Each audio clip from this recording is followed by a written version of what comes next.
What is happening? Welcome to another episode of The Craft. My name is Nick Pollack, and joining me this week is someone who has been on the IL a little bit. I actually needed to get some extra time last week, and apparently this person, he's had a rough couple of weeks, but he's back today in a special Tuesday edition live here on YouTube. It is Eno Sarris of The Athletic. Oh my gosh, Eno, how are you doing? I'm almost there. I'm almost there. You know, the worst thing about sinus infections is that they give you that like deep winter cold feeling in the middle of summer sometimes. Yeah. And like everyone's like, it's summer beginning. My kids are going nuts because it's like last week of school. And like I'm playing hooky with them, going to go to a Giants Padres game on Thursday. And I was like, just knock this out. Just knock this out. And every time I thought it was almost over, so I had to get the antibiotics, had to get the big guns. Oh, man. I'm almost back. I'm almost back. I'm He feeling didn't better. tell you the disgusting story, which is great. I appreciate how you spare our listeners, Sarris. I made my kids look at the disgusting story. Well, what's really cool about doing this today is that Eno put out his new rankings on The Athletic today. And one of the things I got to say, Eno, is I think you do them, correct me if I'm wrong, like every 3 weeks, 4 weeks. Is that right? Yeah, I'm around a month. Yeah. And I have so much sympathy for you because I get to do them every week. And anytime like I put something out on Monday and like by the next morning there's something major, it's like, don't worry, I can change it on Monday. Yeah. You know? And literally like there's a guy that went on the IL today and you're just like, well, okay. Max Meyer had to go on the IL. Corbin Burns, we're like waiting for imagery. Yeah. And somebody actually went in the comments and was like, you have Zach Gallen ahead of Corbin Burns. I'm like, we literally think Corbin Burns could be done for the season. Yeah. Like it's not on really, talent. What's really fun for me is I just take them off. And I say, Corbin Burns is like, you know, he's not making his next start. Right, you know, he's so he's off the list. And then I say, look, if he happens to be on it, okay, then fine, put him around here. You know, and then hopefully people don't care too much about it. Do you get a bunch of responses of people in the comments being like, "Where's Corbin Burns?" And you're like, "I've explained this a million times." Yeah. So what because I feel like I would do that. I'd be like, "The injured guys aren't in here," and then like the first 20 comments would just be like, "Where's injured guy?" Oh God. Okay. My articles are literally 7,000 words. Okay. And I will say about 2,000 of that are the first part of it explaining everything from the injured table to the process of it. But no, it's because I do the top 100 and then I also do honorable mentions, which is supposed to be every other pitcher who is confirmed for a start this week, plus guys who are not confirmed, but you're thinking about it, right? And last week, I think I had Mitch Keller at like 99 or something. And then I realized I needed to add 2 guys. So Mitch Keller was off of it. But because I did a late edition, I didn't put him in honorable mentions. And everyone's like, you forgot about Mitch Keller. How could you do that? Even though I put a disclaimer at the top of my honorable mentions saying, if a guy isn't in here, he should be because I do everyone here. If he's not here, it's probably because I forgot. And they were a last cut from the list. And it's just, well, man, 7,000 words. They're not going to read every single one. I get it. But Mitch Keller isn't someone you want for a 12-team rating. I think you should know that. Yeah, like 30 whip. Like I cut the list at 150, and at the very end of my list, I'm like, I'm just gonna throw Roki Sasaki on here so that nobody's like, "Where's Roki Sasaki?" You know, basically. So there's like the last 3 or 4 guys are just injured studs that might come back at some point, like Luis, even maybe a Luis Garcia is there or something. You know, just like you know, just names you should remember. From Monty Python, he's like, no, I'm fine. It's okay. He's like hopping around. You know, he exists, I guess, but like, okay, really, like, doesn't matter. You know. But so I have to cut it off at 150 because it's a nice number, and I don't want to just keep going on forever. And you know, Zach Littell didn't make it, and then somebody was like, "Oh, where's Zach Littell?" And then I was like, "Oh, you know, I could have shoehorned him in there. I mean, there are worse pitchers than Zach Littell in my rankings, probably." But wait, hold on a second. There are worse pitchers in here, but then why did you choose the other guys then? There's a reason. Sort of just fell off because he was in the like group at 151, and then he just wasn't a good enough name where I was like, oh, he can't be not in here. Well, that's what it is though. That's why I want to pinpoint is like I would agree with you that like there are other guys that you'd put ahead of Zach Littell, even though they're worse pitchers, because either they have a better matchup this week or they are You know, they are in a better circumstance than he is, right? It's not always about like this guy is the better pitcher, thus I'm going to have them ranked higher. Yeah, or they just like other guys could be better. Like I Right. wanted to leave the door open that Richard Fitz could be better. Like Yeah. my projection for Richard Fitz is 4.7, and my projection Uh-huh. for Zach Littell is 4.6. Mm. And at that point, it's like, shrug emoji. Like, Well, I mean, that's just the difference of Joe Ryan getting a strike call and then getting it called as a ball, allowing a single, and then throwing a perfect 3-2 pitch to Lawrence Butler that happens to be a 3-run shot. Like, that's the difference. I still can't believe I that guess, yeah. 5th inning for Joe Ryan I on Monday guess night. that's That was ridiculous. not the imagery that came to mind, but sure. Well, like I think You about seem this very often. upset about this one thing. I am so upset. No, it's actually, I think about this a ton of 1 or 2 pitches define an entire start often. Yeah. And us being like, this guy is good or bad. I mean, I think it was Grant Holmes who went 5.2 innings in one game. And instead he allowed a home run on an 0-2 pitch. Oh, And it's like, that sticks in their craw, especially if it's like a bad call that leads to like another well, pitch. right. And the thing is, their perception of a 6-inning 2 earned run game with 10 strikeouts is different than 5.2 innings of 3 earned runs and 9 strikeouts, right? It's just a complete different thing, but it's not really like which should not affect our future assessment of them, right? Somebody did bring up something that could maybe serve as a bit of a segue here. So Kodai Senga was one of my the comments and online. Yeah, that sure. they didn't like my 26th ranking for Kodai Senga. Okay, what do they want? Higher or lower? They want higher. Okay. And that's mostly, I think, because Kodai Senga has a 1.6 ERA. One of the things that I just keep saying over and over again on socials and in my comments is ERA is not predictive. ERA is not predictive. Say it with me. And so, I have to make my case in other ways. And so I've been like, hey, well, his K- BB is not great. Mm-hmm. And it's around an 11. Average is 14. His K- BB is 99th in the big leagues. And K- BB is more predictive than ERA. So there already is one of the ways you can do it. The other way I can do it is I can look at his arsenal and say, yeah, he has a great one pitch. And then he's figured out some stuff around that with the cutter and other things.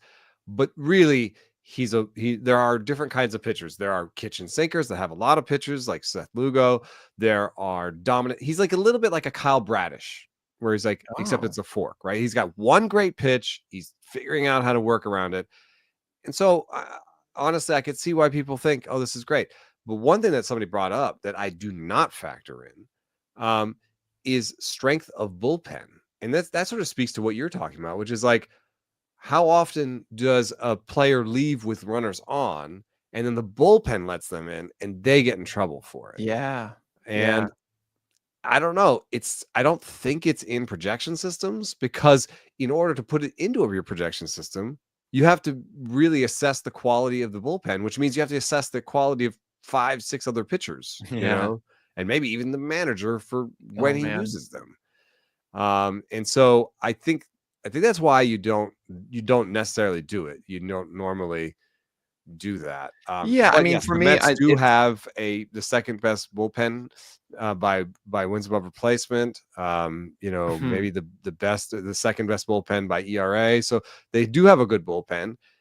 I don't know how much would that be worth in the rankings to you? So there's 2 aspects to it here. One is win potential, right? Like holding on to a lead even when you're gone. That's true. How much are you still going to get it, right?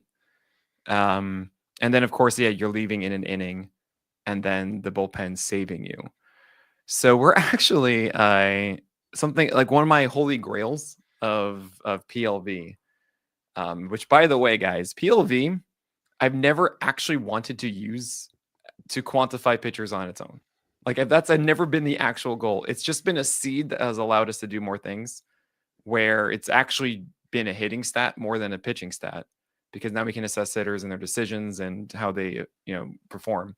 But it's also so that we can do context ERA. That is really the path I want. I'm kind of I know this sounds really arrogant, and I don't mean it this way. I really don't. of I do not look at FIP and XFIP and ERA and Sierra, and I get a lot of times like, well, is XERA is this or whatever, and all I want to have the conversation is, well, what are the components of those, and let's talk about those and why those exist. Like, why? Yeah, does he because have a higher XERA strike rate? contains, like, oh, he shouldn't have given up that Right. double or whatever, and I'm like, but I don't really want to talk about it that way. Yeah. So I mean, it's like XFIP and FIP and stuff. I'm like, okay, cool. Okay, FIP is derived from like BABIP and K minus walk rate and home runs, essentially, right? And it's okay. Let's talk about that. Do we think that the home run is a skill? Well, then do you want XFIP? I guess so. But then let's just But talk about home run them has and the their most history. noise of any stat. Yeah, right. And like, I hate XFIP. Why just don't use XFIP? But there are all these elements that are really just broad labels where we know the components, which is inside the arsenal itself. And for me, I love what we're trying to do. I mean, I've been working with this with Kyle Bland for a while, and we're getting closer and closer to it. Is using PLV and showcasing it by inning, and saying there's an inning where you are so dominant and you deserve to go 0 earned runs, and then there are games where you get really tired in the 5th and you throw worse pitches and you deserve to allow 3 runs. And understanding that is so fun for me, and I'm looking forward to that. But anytime I hear the arguments of like ERA, I'm like, well, there's so many components that go into this, and so I just care about really the skills of the guy the most. And I don't really think there are too many scenarios in like 5.1 innings you get pulled, and then the bullpen allows it.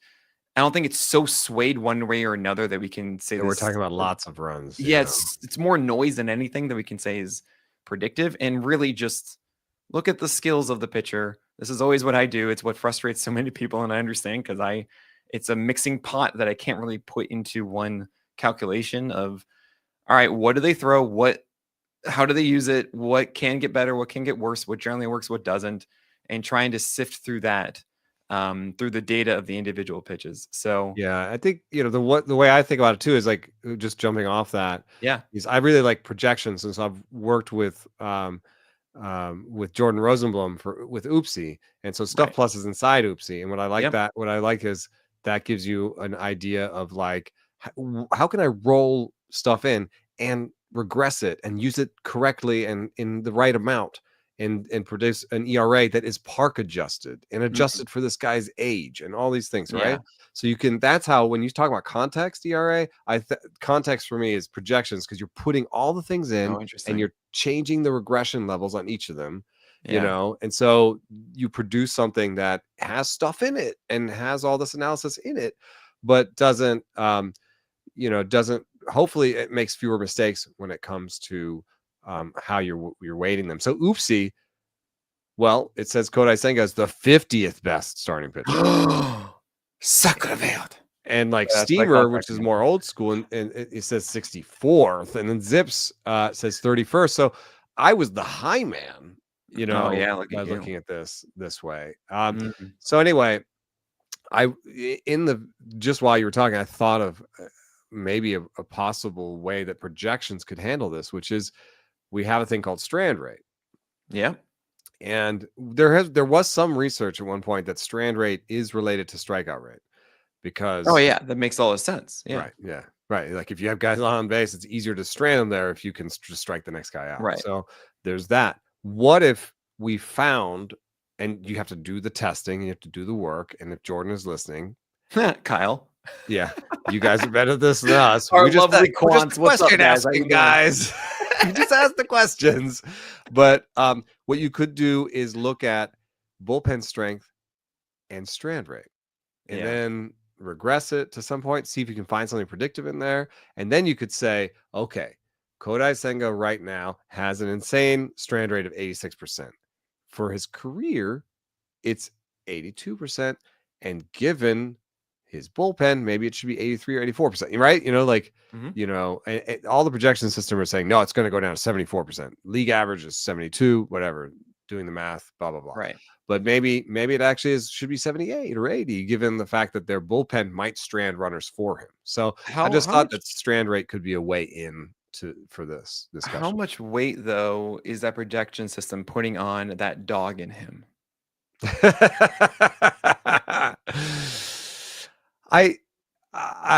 Okay, this brings me to Zach Gallen a little bit. Oh yes. Okay. So okay, that Does is it look actually like going to he be the has topic for 0 dog yesterday, in though. him right now? He has Is zero he just dog in him, right? And really, the whole topic of this is just us understanding how we do rankings and what we're trying to accomplish with this. And it's so hard to do it. It's just it's really so difficult. And it's why I often say read the notes, understand where we're coming from with it. Everyone's gonna have different opinions of this. We don't throw the ball in the end. So even if we have the exact correct assessment, these guys could just be different humans. What do you know? They're not robots. Yeah, they're changing while we're trying to rank them. Right. So good luck, everyone. But Mhm. what's fun for us is really seeing through the tea leaves, understanding where things are nudged in the right direction. And it makes it really hard for a lot of these guys because you can see how this works. You can also see how this fails. And what is the weight we should put on the success? How good is that success? And how big is that failure? And we knew that Jesus Luzardo wasn't going to have a 2.10 ERA, but we didn't know he would go down to a 3.5 in one start. Yeah, right. So it's weird how that works with KODAI Senga. I think you have it near where I have him, around like 30 or so, because I see KODAI Senga as a guy who's not going to develop into that top 15, top 20 arm. But I don't really think you're going to get a massive regression where you're debating if you want to start him against, I don't know, the Orioles or something like that. Like Yeah, he's still you're mostly every just he's start. going to be a solid Holly, is what I call it, which is Mhm. the better version of a Toby. It's like a reliable 6 inning guy who's going to give you a good chance for wins every time, and it should be good enough ratios and a strikeout per inning. Like that is what he does because he has an elite whiff pitch and he has a four seamer and cutter that he's utilizing well together now. During at bats that should consistently get him strikes and outs. Like it's that simple of a thing at times. So we're on the same page at the thing about Senga. Now Gallen is weird because it's the veteran effect.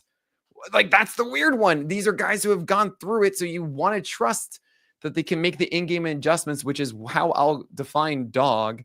Don't allow waste guys. Nope, got nothing. Got nothing. But it's essentially guys that are able to flow with the season better than rookies who have what I call the shag rug, the young man's floor, which is way lower than a veteran.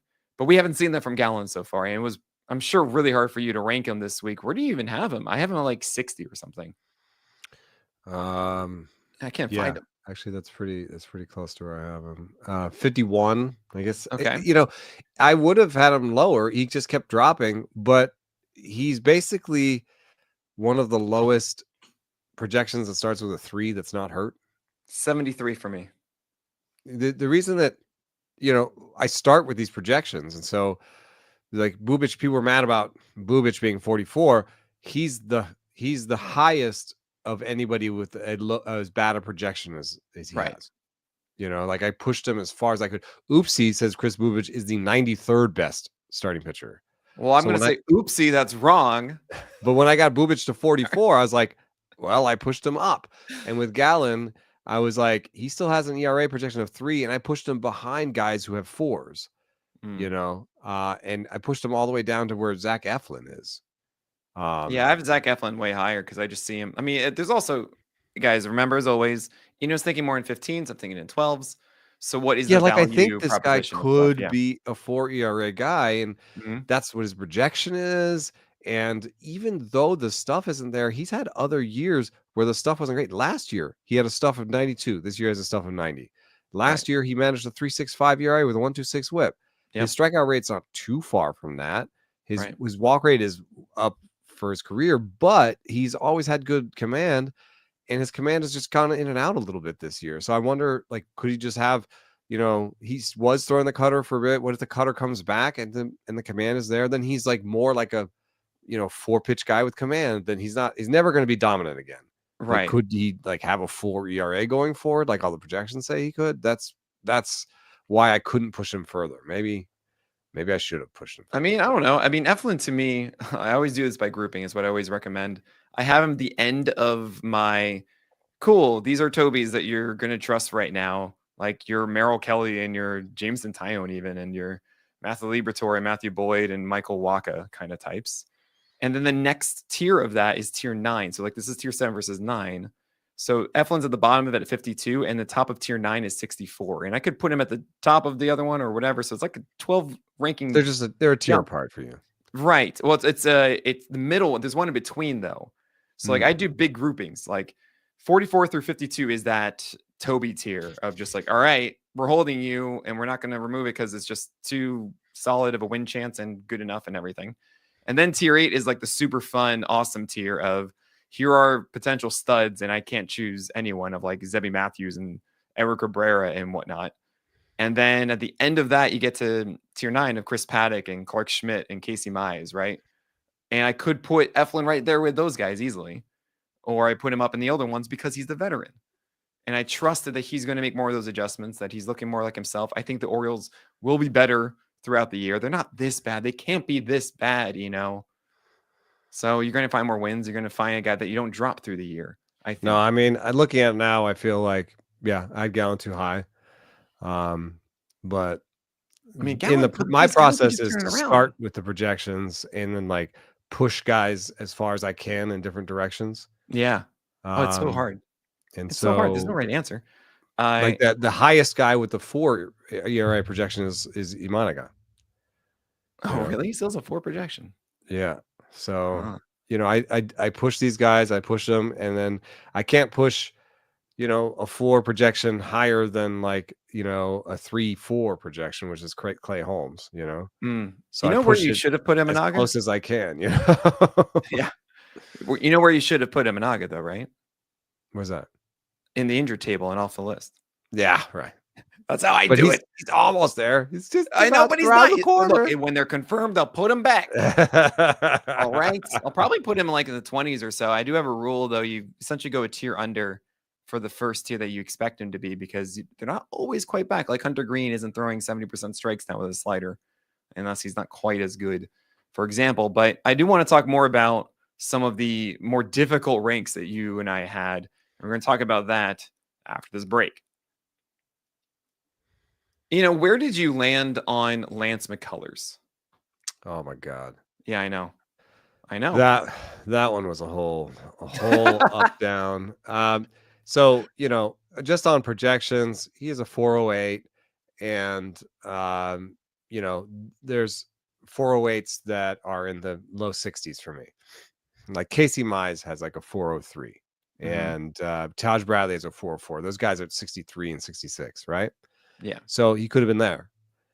But I was looking at the components of it, and then he has 102 stuff plus. So really that should be right there with like a Taj Bradley. It's 100 stuff plus, right? Similar strikeout rate projection. Hey, why isn't he next to Taj Bradley at 63 instead of 88 where I put him? Oh, is that where you put him? I couldn't find him. Oh man. And here's why. Not every stuff plus is born the same. You know, they have mixes. And his stuff plus is born off of a great breaking ball, but he's already dialed the fastball down to places we've rarely ever seen before. If you add up all his fastballs right now, you get a 31%. I looked at the last 3 years, and mind you, the last 3 years is the least anybody's ever used fastballs, right? You know, like we're already at the bottom of the fastball list.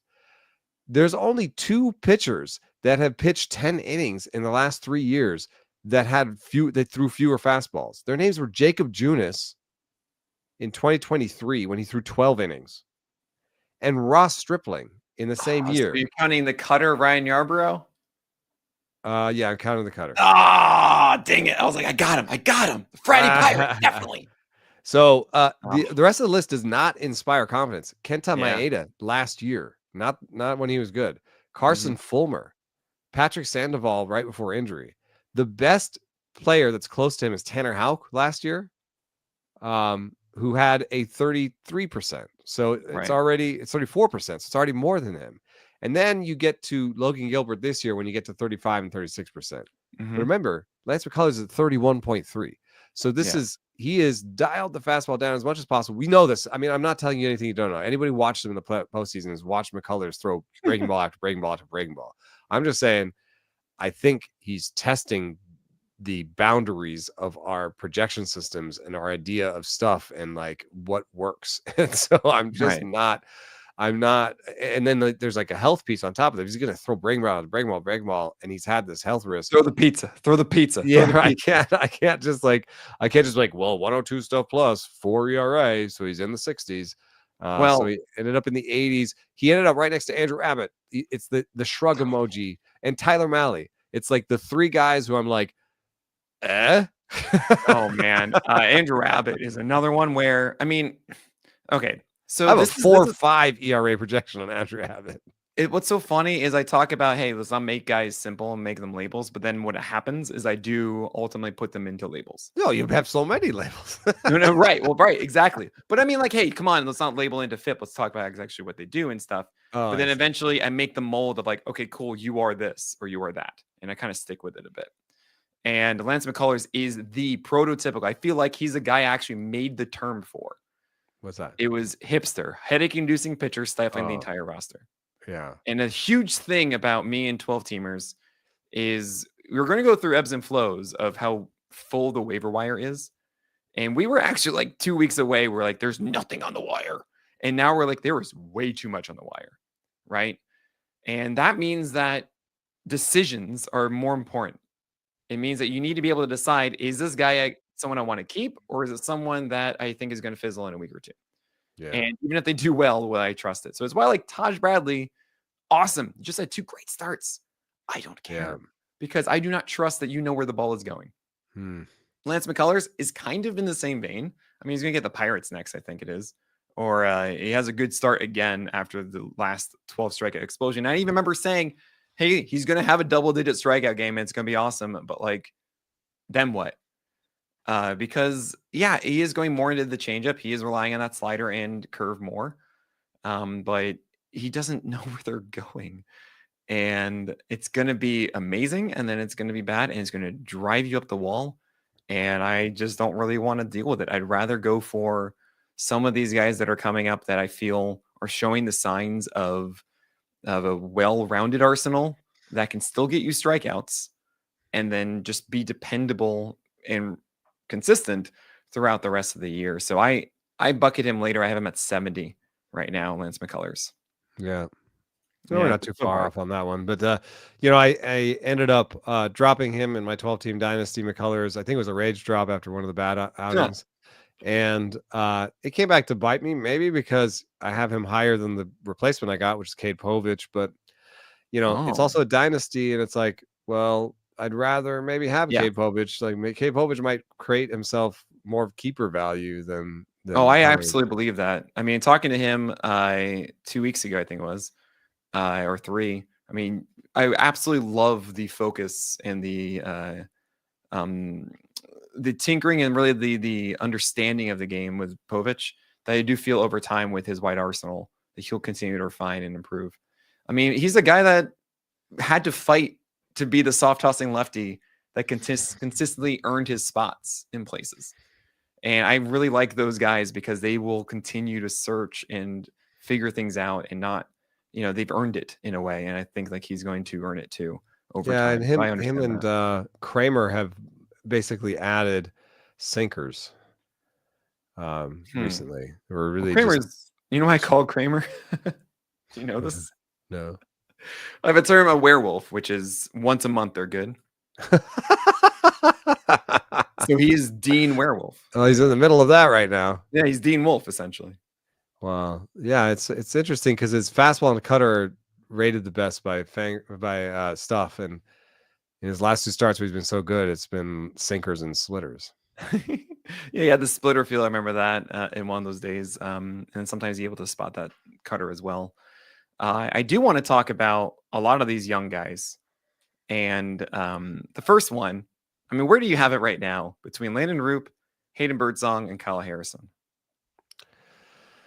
Yeah, I think I have it wrong because I have Harrison. I think I have it wrong. I think everyone's got it wrong because I've got Roop ahead, and Roop's been in, been in the rotation and suffered some slings and arrows and stayed. So I think he actually belongs first. Okay. I have Kyle Harrison then ahead of Birdsong, and I think that's wrong because A, Birdsong has more stuff, and B, Kyle Harrison was added after Birdsong. Right, and now Verlander's coming back. And yeah, and I think Kyle Harrison's going to go back to the pen for It's so Verlander. stupid. I hate it. I hate And it. this is despite Harrison throwing the hardest basically he's ever thrown. The shapes on Harrison's pitches aren't any better though. He's just throwing harder. I disagree with that. Yeah. Well, maybe not the shape of it, but his height adjusted VA is super up. It's like 99th percentile now. Interesting. And he's also locating it better at the top of the zone with that added velocity. And I think we've talked about on the show of like the natural arm angle.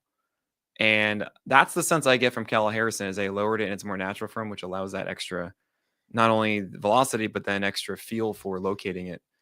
And I am so amped by that. I see this as the best fastball of the three, as like how I expect it to perform on a given night, combining location and stuff there. But his arm angle is about the same it's ever been.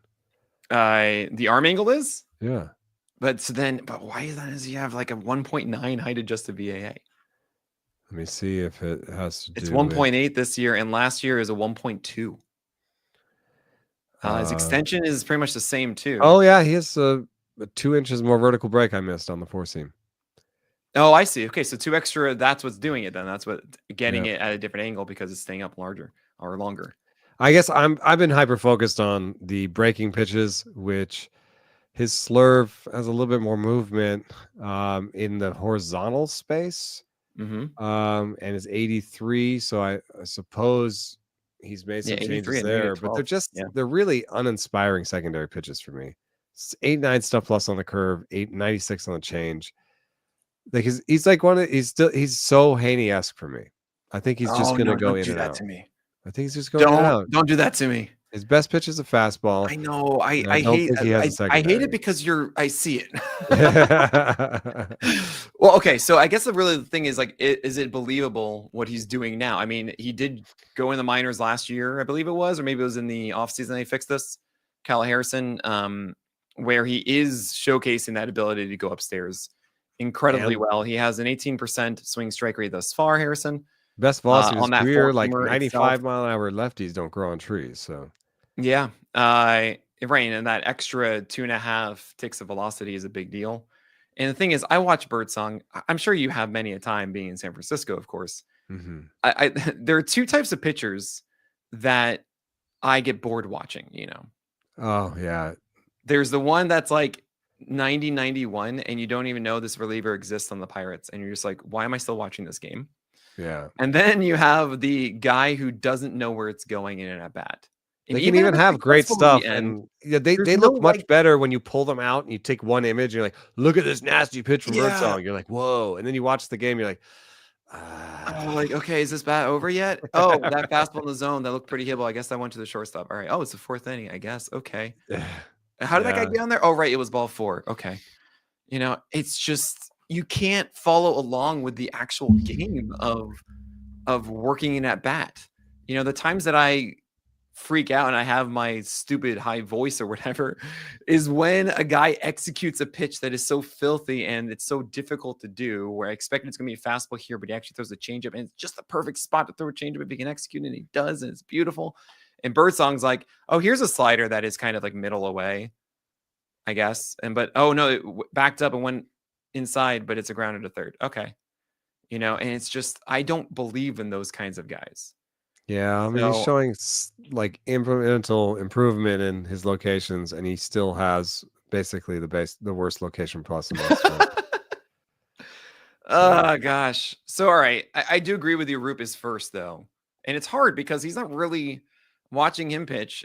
I don't trust that the sinker is going to be where he wants it to be every game. I don't trust that the curveball is going to be executed as it should. I like the fact that in locations that where he can get squeezed. Yeah, right. I remember parts of the zone that are smaller now. Yeah, Gavin Williams and Landon Roop are, I think, in the top 5, right, of most squeezed pitchers. Yeah. When you did that article earlier in this year for The Athletic, and yeah, Roop is adding the changeup more to lefties, which is good, and that's helping. I still don't like going after guys who I don't feel are equipped to go 6 innings, like are not equipped to have, you know, really the surgical procedure getting through batters. And I do feel that Kyle Harrison throwing a fastball 70% of the time for 72% strikes with No, nearly you think he can 20% just swing strike keep rate going is like, more that efficient? works. That works for me. Yeah. But I don't know. It's only across 9 innings I say these stats, so who cares? Those are some of the hardest ones for me. There are other young guys as well. Before I mention them, this is very quick. I'm just happy that you're on the Edward Cabrera train because he looks so good right now. Yeah, it's crazy. They lowered his arm slot. I think Samolsky turned me on to the lowered arm slot, and I noticed the sinker change. It is. I was like, oh, so he's got a good location plus for five games in a row. Ooh, like he's never done that before. And then I looked, and he's never done that before. Yeah, oh my god, that's amazing. And so I was like, whoa, wait, he's never done Hold this on a before? The slider has been getting strikes. Gets Yeah. right-handers, I was like, finally. wait, I'm back in. He actually reminds me a lot of Sandy Alcantara now. Oh. Yeah. Well, I did want to say something real quick about Sandy because that was a tough rank for me. And I did some research, so I just want to throw this in real quick Please. before we go to some young guys. So Sandy's location plus, we talked about this before already. He's lost the slider. That this is something that can happen when you're coming back from TJ because they tell you not to throw the slider for so long. And the way that you most easily can see it is that he's not using the slider as much. And you can see that his location plus on the slider is 76, where it's always been above 100, and it's 105 for his career. So that's a huge drop. So, naturally the question is, how many people who have like dropped that much have regained it, or just another way of saying it, because you don't even have to do the pre-math, is how many people have improved their locations on their slider in season 20 points? If he did it 20 points, it would be usable. It'd be near average, right? Instead of a 76 location plus, he'd have a 96. Okay, so how many people have done that? In the last 2 years, out of the like 70 people that could have done it, 2 have done it. Oh boy. All right, wait, hold on. No, I got nothing. Well, actually, you might not be surprised by the first guy. It's Blake Snell. Oh yeah. Yep. And what is also funny about Blake Snell doing it is when he did it was the year where he stopped throwing the slider as much. Right. And so in the course of that year, he lost the slider and then he stopped throwing it, and he doesn't really throw it as much as he used to. And that's been a change. He's basically never got it back. Now, the other guy, Tanner Bybee. So he also stopped throwing the pitch that they call slider. Yeah, right. Right. It was a cutter. It turned into a cutter, and then the slider was really a slower one of the old one. So it's possible that the other 2 people that gained as much location plus as Sandy Alcantara needs to make that slider usable didn't actually gain that and stop throwing the pitch. So I guess my question to you is, can he be the old Sandy Alcantara without the slider? Yes. Yeah, just curve and change. Yeah, I mean, okay. I think actually one of the bigger problems is that the changeup isn't dominating. I mean, he's not rotating that one well either. And the thing is, what made him so good was that he's throwing this really hard changeup off of these fastballs that he would be able to locate them. So like he throws this inside sinker, then all of a sudden the changeup's underneath. That's just, dude, what? And also, I will mention he is throwing a curveball now, which he didn't have before. Yeah, and the curveball just maybe replacing like Tanner Bybee and right, exactly, sort of replacing the slider. Okay, just have that, and that's cool. Yeah. What I have seen a lot though with Alcantara is just like you're throwing these fastballs, they're just like right there, and he's never really been a big whiff guy on it because even though it's like 98, 99, it's like not good movement, and the extension is bad, right? So you throw those 2 together, it's like okay, this 99 actually is not really this absurd 99. It's kind of empty velocity in that way. So the changeup is the one that I think really ties the room together. And he's not throwing it as hard, and it has less drop. Yeah. It's not as deceptive. It's just not working. He gets the Rockies tonight. It's Rocky Road. Yeah. It's like I said after the last, I was like, you can drop him. I was like, but wait, it's Rocky Road. Yeah. The greatest gift of any starting pitcher. Even though Max Meyer did not do well in it, but he was injured. It's whatever, right? Would you start Sandy Alcantara right now? I mean, literally, it's almost 7 p.m. I did Tuesday night. You did. I have him in my 12-team dynasty. He was on the wire. Yeah. And I picked him up for free. And I was like, if I've got him on my roster and he's facing the Rockies, I better start him or I better put him back. Yeah. Yeah. I mean, that's like absolutely right. It's not even just the Rockies, it's Rocky Road. It's the sweetest ice cream there is. Oh, on the road. Yes, I get the joke now. Oh my gosh, it's not even like Coors. Like this is just it. Oh, so I'm curious about that one. Good stuff there. You know, you had someone that I'm surprised that you were saying that was very tough to rank, and it is Hunter Brown. No, Ben. Oh, I can't gave just you put last Brown in names. there. Yeah, You can't, that's come on. I got the high voice for that. You know, yeah, Well, I think of Brown as Ben Brown. Well, here's the main disconnect for me. Yeah. Ben Brown has a 28% strikeout rate. Oh yeah, whatever. Ben Brown has among starting pitchers, you know, when it comes to K minus BB, he is in the top. Where is he? Because I mean, he's got a 28% strikeout rate. Yeah, yeah. He's got a top 20% strikeout rate. Okay, you can have a 12% walk rate and you still have a 16% K minus BB, right? Yeah, but Ben Brown throws a fastball that has basically league average movement. Oh, it's a bad fastball. 45% ideal contact rate for hitters. Oof. And then in terms of movement, it's 16 IVB, which is like, or 17. It's like 16 and a half is like league average. It's good velo, 95.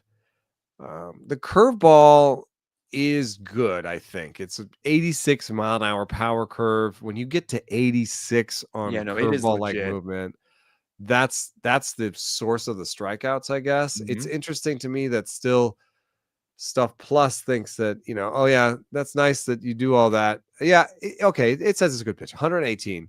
But yeah, overall, no, it's an elite pitch. I mean, it's a phenomenal curveball. It's just the fastball is kind of empty, and he doesn't have a third offering. 2 pitches. Yeah, but the K minus BB is good. And the real problem, if you look at this with the old school analytics, is a 374 batting average on balls in play. If you regress that, you get good projections, and that's why his projections in any projection suite from the bat has no good projections right now. The bat is giving everybody 4 ERAs like they're candy.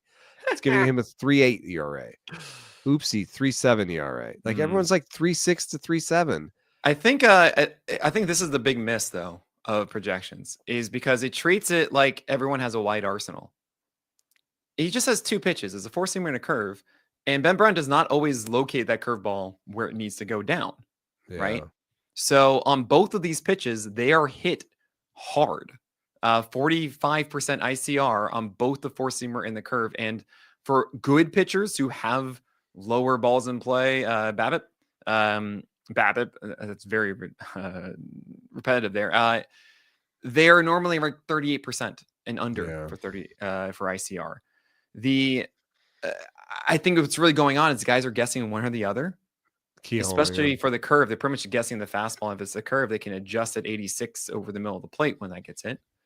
And the fastball is very, very hittable. I've been saying this for ages. He needs to get a sinker and a cutter. I know that they've been trying and they can't do it. They cannot figure this out. He's not a supinator.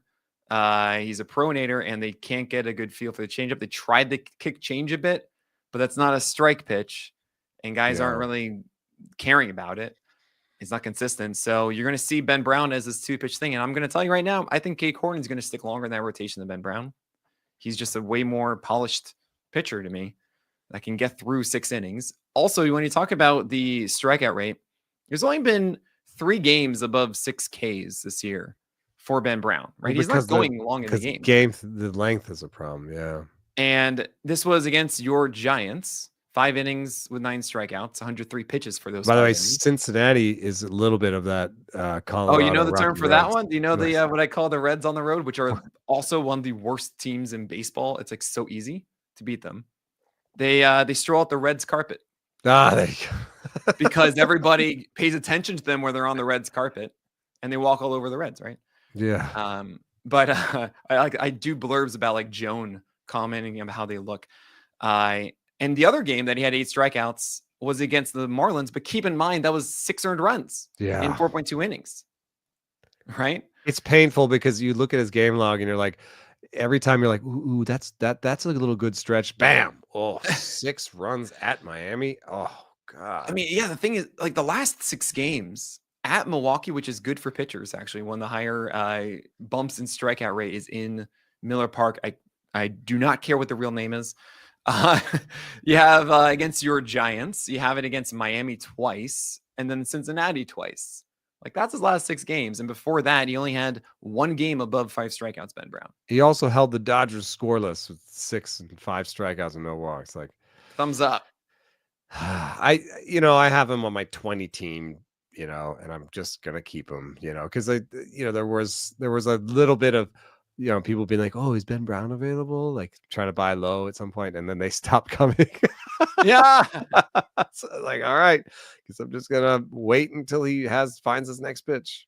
I think a sinker. There are people who supinate who can do good sinkers because you kind of turn it over. Well, right. I mean, that's but he's not a supinator, he's a pronator. He's a pronator? Yeah. So I've been told. Curve? Right. Oh. This is what I know. I thought it'd be like, what? Weird. So apparently he's bad at that. Oh, that's why they're going to kick. So pronators with a breaking ball is weird because because then you're like, oh, your changeup's not good, right? And then you're like, by the way, which do you like more, supinators or pronators? I like supinators.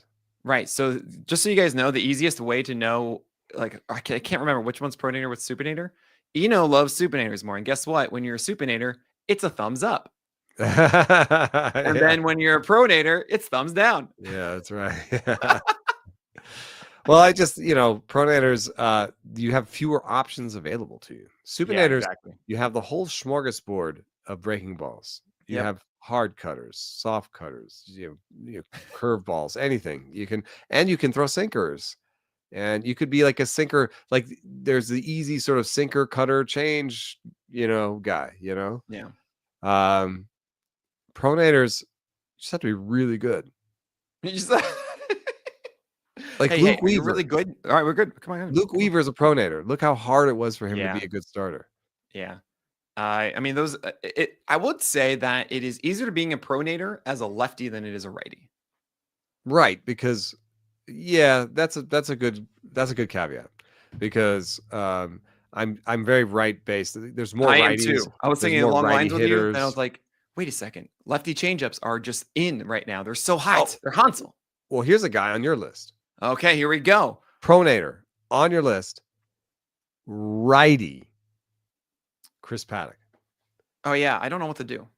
And it's fastball change from, it's the fastball and change are still his best pitches, and he's doing all right with them. Now, I've got a surprise for you, Eno. Well, I just did a little research real quick. I just tried to find a comp that had above average stuff plus on the four seam and above average but not necessarily elite stuff plus on the changeup. So all right, and I know exactly what that is. I'm going to tell you after this break. All right, my guess was Casey Mize because they are like the exact same guy. Oh, that's good. That's good. I've been confusing them for the last like 3 months. I should have told you that this is 2022 to 2024. Oh, well, fine, Eno. So like, I don't think Mize is showing up a lot in this. It's like qualified guys. All right, who we got? I don't, so one is Michael Wacha, but I'm not sure because Michael Wacha, that's like an elite changeup. Yeah. And the fastball's not even as good as Paddack's. So it's not really great for what it's worth. He got more vert this year, surprisingly. Wacha did on his four seamer. But maybe.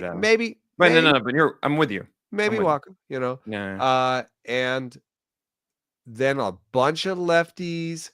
Logan Webb, who doesn't count. He's not anything like Logan Webb. Yeah, no. The real one is Kevin Gausman. I mean, it's not. Oh, okay, yeah, perfect. Right. Yeah. It's similar. Yeah, no, now, I'm with you on that. If he could be now, if Paddack could be elite like Gausman was in his prime with the splitter, I think he does have touch on the changeup like Gausman does with the splitter. I think he does. I've seen them both do basically. Listen, what's a good way to see touch for me? front door changeups. I knew you'd say it. At the story of Chris Paddack, you watched the game his rookie year. That's right. And you saw a front hip changeup from you, like, oh. Yeah. And he's throwing them every again. single time. He's I throwing do them not again. believe he ever tried to do that. You think it was a mistake every time? Yeah. I've never actually seen a pitcher call a front hip changeup. Oh, I know. Greinke did it all the time on purpose. Okay, Greinke, fine. That's a really good call. I deserve that. But anyway, I do think that you can look at zone rates. You can look at zone rates. They throw their changeups in the zone, and you can also look at right on right. They throw their changeups right on right. So I think that's an indication of command. You can look at location plus if you want, but like I think Gausman is a way forward for Paddack. But he's not as good as Gausman. Gausman was running good strikeout rates. Paddack has like an 18%. Okay, so I got a couple things for you. You sitting down for this? That's why Mize is maybe a better one anyway. Gausman, a week and a half ago, he finally had 2 straight starts of double-digit splitter whiffs. I think he had 2 straight games of 11 whiffs, and the 41 games before that, he only had 3 games of 11 whiffs on a splitter.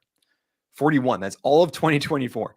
So I got in on that. He didn't do well in his last start, but that's really because the 4-seamer command was bad. There's a little bit of resurgence there. I was kind of nudging him up a little bit. But Gausman is back in my view. Yeah, I think now Paddack did something, and I hope you noticed it. He changed his slider to be more like a cutter. He just did this. I mean, I'm talking like horizontal break from negative 2.2 to 0.4. 3 ticks velo. 3 inches less vert on it. The vert velo's up to about 87, 88. Yeah, that's a cutter. Right? And it worked. The pitch had a 41% CSW in his last start. But you know what makes cutters good? What? Horizontal movement. He actually gets fade on his cutter. Right. So I'm with you on you want more break generally. I'm in the belief that Paddack you just want another pitch. You just want another pitch he can locate. Yeah. That is not as slow as the slider was, right? Because that just wasn't a good slider for him. And just something that is closer to the fastball. By the way, location plus on the changeup, just for my earlier point, 121 for Paddack. So like he is locating the changeup really well. The slider, last 2 games over 100. So now you're talking about a guy who has maybe elite locations and a fastball and a changeup and a workable cutter. I don't know. I kept pushing Paddack up. I know. I keep doing it too, and it's really tough. And Derek Van Riper, my co-host on Rates and Barrels, is a never Paddack. So he's increased his vert on his 4-seamer by 2 inches this year, and also increased his extension to 7.1 feet. And what is the number one thing I want to see with guys with extension? A 4-seamer and a cutter. Yeah. I want to see those 2 breaking off. I mean, sometimes a sinker too, but whatever. Just those 2 together, you essentially with extension, it means that the dividing point is later. The more extension you get, which I think is just so good. Yeah, that's a good point. Stephen Brown was using some of the hitting stats. Steven Sutton Brown was using some of the hitting stats. You can see him on Twitter and Blue Sky doing this, where he basically looked at the tilt of the bat, and he said, okay, here's the tilt of this guy's bat on middle pitches. Right. And then I can look at the relative tilt on his bat on other pitches. And I will know what he's trying to do, what pitch he thinks it is. Oh, yeah, that's really cool. So now when he has this tilt, he thinks it's middle fastball, right? So if the tilt is lower, then he thinks it's not a fastball. You know what I'm saying? So you So you use tilt to basically infer what the hitter thought. That's really cool. And then he reverse engineered it and looked at which pitch combos or which pitches, where was the tilt wrong? Oh, that's okay. And so he said, basically, the more your slider looks like your fastball, the more whiffs it'll get. Right. That's what he modeled. Is the more because what you get is you get fastball swings, fastball tilt, and then it goes below that. It explains why curveballs don't get swinging strikes unless you throw them really hard. because they don't look anything They like it. don't And look they like get the fastball. They fewest have the hump. swings in Right. baseball. Unless they're the death ball of Zach Gallen. Or we like the power curves. I mean, Right. the Ben Brown, like that can work a little bit. 86, you're getting up there. It's like slider Yeah, velo. right. But yeah, so you know, I kept nudging Paddock up myself. Yeah. Derek, we'll talk, buddy. You can say never Paddock, but what about never the sheriff? Well, I only ended up at 116 because the projection was still for a 4.4. Wait. You have Paddock at 116 after all of that? Yeah. I have him Well, at it's a 70 right now. 4.4 I think. projection, so like it should be lower even than that. Yeah. I mean, so I think the big difference between you and me about that is I'm more willing to embrace the new change faster than like the projections are. Yeah. Right. And maybe that's actually, that's certainly come around to bite me in the past. Well, that I do that. I am willing to embrace it if Stuff loves it. Yeah, sure. And Stuff hasn't really loved this change yet, so I was like, I do usually do like a last 3 weeks stuff plus to kind of, that's changed. That's, you can spot like your Edward Cabreras and stuff. Oh man, what was your ranking again for Paddock? 116. Mine is 64. Nice. So it's like biggest half. difference. Yeah. Honestly, looking at this now and having this conversation, I think I should have maybe pushed him at least to the Andrew Abbott level. That's a 4.4. Where's ERA, that for you? 87. Yeah, so I had him at 42. Andrew Abbott? Yeah. I can't. I hate it too. I absolutely hate it. I hate every ranking that I could put down for Andrew Abbott. I know. And here's the thing too. And I think in a 15-teamer, I wouldn't be as aggressive. Right. And it's just that, look, the guy is throwing these fastballs that are working. The changeup I don't really think is that well commanded, the curveball too, but I'm watching it and I'm like, this is working. I did post this to Twitter the other day, but this year is the highest drag on the ball right we've ever seen. And that would really help fly ball pitchers. I mean, it's half of the home run rate for both Andrew Abbott and I think is that your boy Hunter Brown too? I just don't trust baseball. I don't just trust the baseball. I don't trust baseball. I don't, What are we doing here? I'm like, August, the ball's gonna fly, dude. It's Cincinnati. Like, it's got to. I mean, I swear, I watch Andrew Abbott starts, and I'm like, why did you not swing at that pitch? I mean, I have the same feeling with Chris Bubich, man. I'm like, why did you just watch that 75-mile-an-hour curveball slider thing just float through the air and land in the strike zone? Come on, dude. That thing's coming into the strike zone. I think the batter's going to make an adjustment to that. And people were like, oh, people who held on to Seth Lugo last year, had a good time. I'm like, no, they didn't. Seth Lugo had a 4.8 ERA in July and August last year. You want to know the guy that I would think that with the same argument, you wouldn't be putting inside the top 25, but you did. No, it's Nick Pivetta.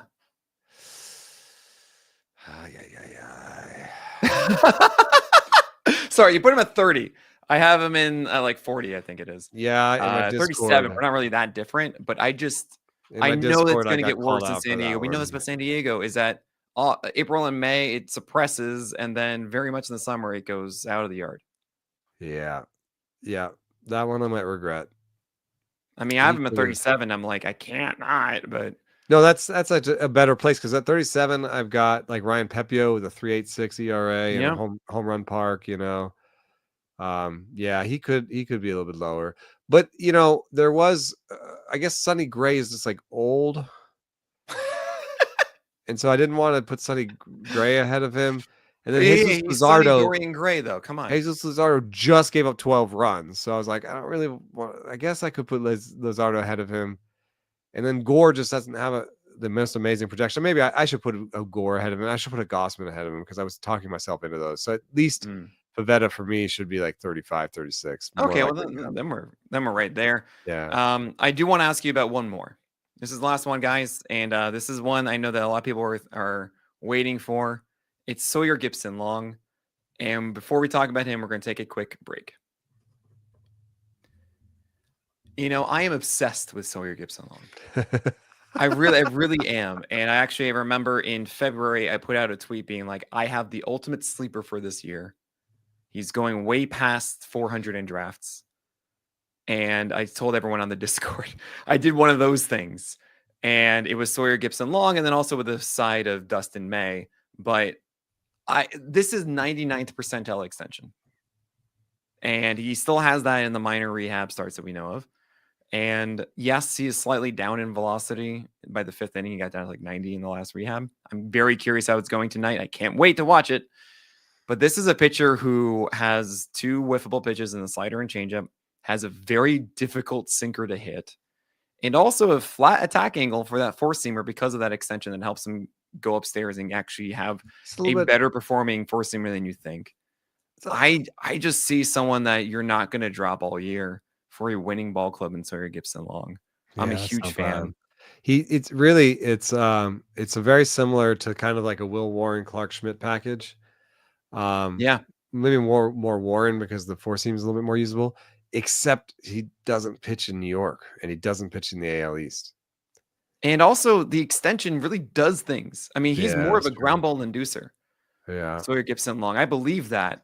He is sinkers low all the time, sliders and changeups off of it. And I think it's really hard to figure out, is this pitch going to stay in the zone or not? I think you could do the whole neck beard approach, right? If you look at a strike zone plot, you just see everything around the face of the zone, and it's just underneath it.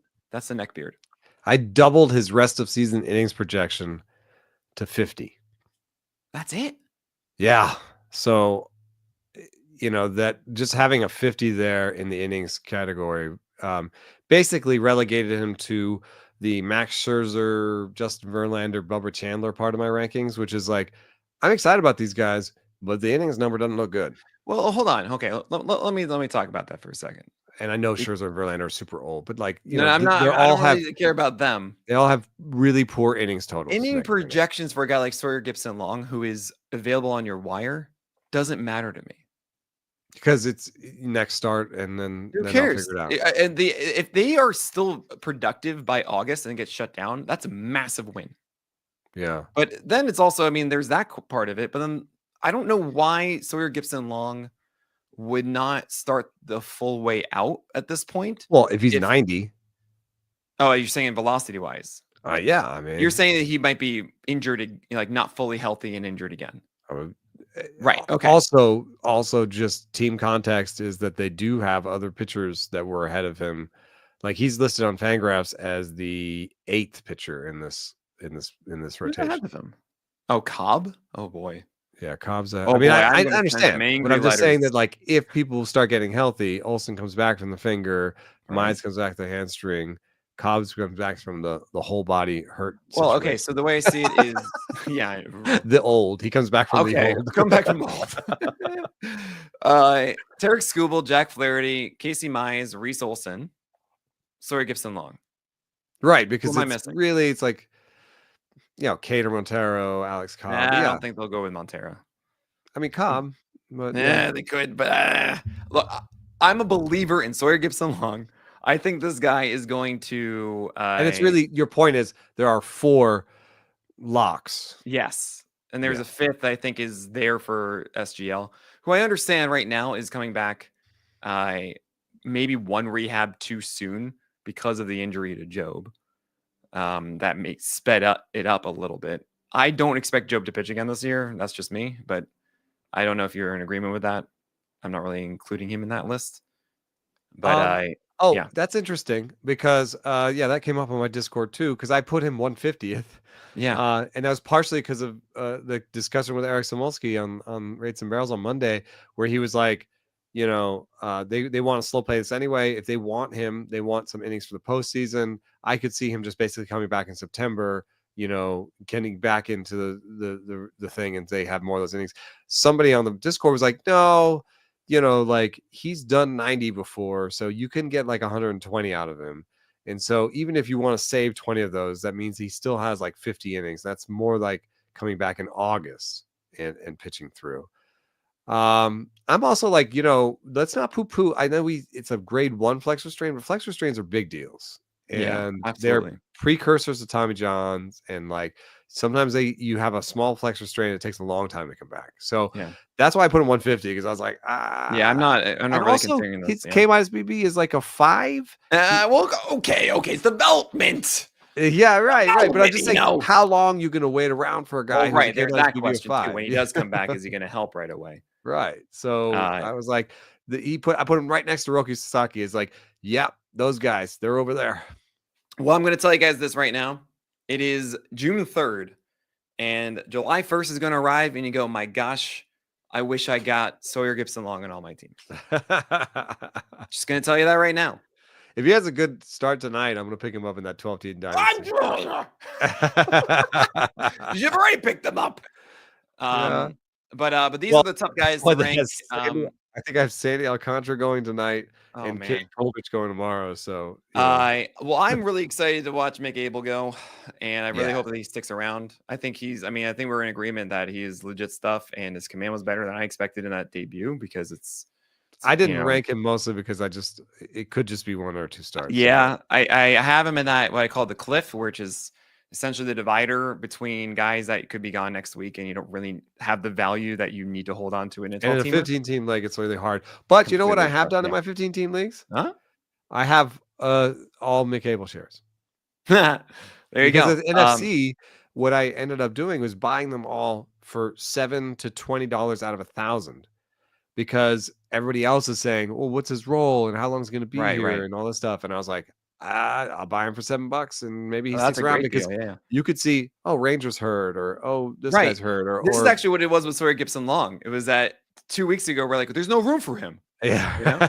yeah, And there he is now. He has to come out rehab start early. right, yeah. But yeah, I'm a big fan of Jim Carrey, the McCable guy, and I couldn't help myself. But If really, there ever was a man ready to be a dad.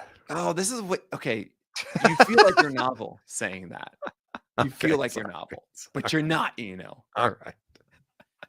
Give me 2 I'm years. just jealous. I need more of these for my kids. Oh God. But no, Mick Abel, I think, is a legitimate talent. We also heard that Andrew Painter is going to go probably the first weekend back from the All-Star break or the first Phillies homestand after. So that means you have 7 weeks as the number 6 for the Phillies. You got to think this is going to open up in some way for Mick Abel. He's very much a starter right away. You just plop into your 12-teamer. So I have him ranked pretty highly. I can Painter talk about also many. has the type of arsenal. I know that they wanted to be a starter, but he also has the type of arsenal that I could see. No, don't say it. Don't finish that sentence. Don't do it.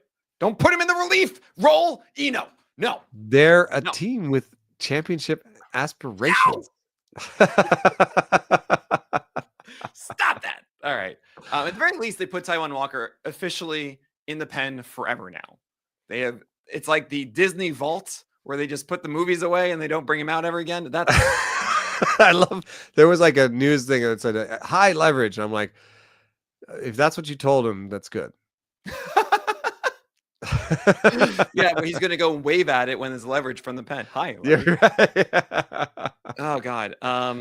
But yeah, Mick Abel, I'm really excited about that one. And we'll see how this plays out. But we can do this for a very long time. And we can't. We've got no more time. So Eno Sarris of The Athletic, what are you working on this week now that you have your rankings out? I'm just going to sit on my ass for just a second. And not use any more bad language. Jeez. Oh my gosh. But no, what can we look forward to, at least from you, that we should be on the lookout for? I don't know. I'm still working on this long-term piece about. I'm actually doing an explainer on IVB, which is, for our listeners, they might know a lot of it, but I'm throwing in some goods where we're talking to people about how to coach it up. Ooh. And what they've found that has worked in the past for coaching it up. And then, guys like Verlander, who I jokingly called to his face the king of IVB, he pointed out, and rightfully so, it's not the IVB that makes his fastball special, because he has a pretty over-the-top arm slot. Yeah, he does. That's right. It's actually the horizontal movement paired with the IVB that makes his fastball special. Because think about it, the angle of the bat, it can't be necessarily flat up there. It's got to be a little tilted. Yeah. And that means you're going to miss the barrel that way. Yeah. So So there'll be some fun stuff in there, and I'm working on that with Dennis Lin, and we'll have that out soon. Oh man, can't wait for that. I also am looking forward to you asking players who their toughest at bats are constantly. And you sent me a Yeah. text that you talked to somebody about it. I talked to Wilmer Flores about Andrew Abbott, and that's what I said earlier. He was like, "Well, he commands all his pitches well." They don't really want to tell you why someone is good Yeah.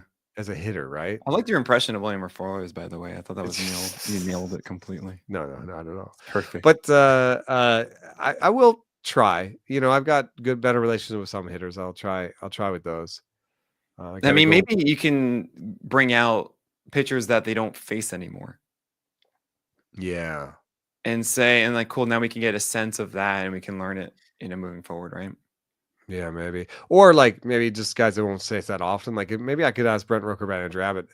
Oh, yeah. I have to make sure that he just check the schedule. Andrew Abbott, you know, ever. Oh my God, that's funny.